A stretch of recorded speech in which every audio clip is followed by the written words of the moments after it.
Well, I've done a lot of races with AJ, and in fact, it's lucky that he and I are still here because we did a lot of wheel banging in the midgets and sprint cars and Indy cars and stock cars and sports cars and everything else. We run a lot of races together. And we got along in most cases. I had a couple of incidents with him, and you know, we almost came to blows, you might have say, at one a couple of times. But AJ was, you know, he was. One thing I say, he probably had more desire than any race driver I know of. I mean, and the fact that he was from Texas, he maybe had 10% more. But I mean, he had that Texas, you know, I'm gonna, you know, ability. And I think that, I know that myself, it carried me a lot just because I had a lot of will and determination to win. And I could see AJ had that same kind of desire. And as Bobby has that too. But anyway, that AJ was a good race driver and had a lot of desire and won a lot of races, and he had a lot of mechanical knowledge, which made it was an asset to him. And we spent a lot of nights in the same hotel room together, you know, because we couldn't afford to have separate rooms and stuff like that. I think Foyt, first of all, cantankerous as heck, hard to get along with. But you know, like I've told so many of the young drivers, that guy could drive a race car really good. In other words, he was good physical shape. He really, as Parnelli said, really liked to race. And he did a good job. And when you were on the racetrack with Foyt, you never had a mishap with him. If you did, it was something that was intentional if it came from his part. Because the guy was so good that he could just almost make everything be the same.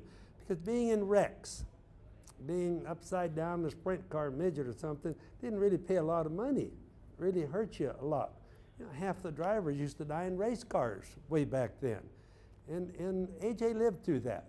He was just simply a good driver. I remember at Michigan one time in a stock car, coming down about the last probably 5 or 6 laps.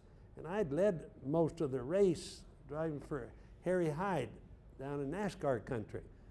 And I went into number 3 turn, and his car was just sucking me up, not on purpose, it just, I was making a bad pass. And my car got loose and I was going to spin it out. But I was going to take Foyt with me too, I couldn't help that. And it was going to knock both of us out of the race. And that Foyt, this is how the guy thought. He just, instead of trying to run away from me, because he saw me coming, he just brought his car down. I was a little bit sideways, just got it down, got up against the side of my car, got me straight, gathered things back up, and I really came out ahead of him when we were coming off of turn 4. So I could have won the race. I had a faster car anyway than he had. But instead, this is the way Foyt would think. I just going down the front straightaway just waved him by me because it's only fair. I passed him in a bad way. It wasn't right. And he passed me back, and you know, the thing I remember was that's what he'd done. He saved me from spinning. But I gave the race back to him. He was leading it before that happened. And you know, not one time did he ever say thank you or say, I know what you did. It was Foyt. He expected that. But he just was a good driver. And you didn't have to worry if you were running around any racetrack with him. The guy was always good. Off the racetrack, a bully. For sure a bully. I mean, the only guy I didn't pick on was Parnelli and Ruby, you know. But he just plain a bully. But on the racetrack, everybody was the same. And you very seldom saw Foyt into problems.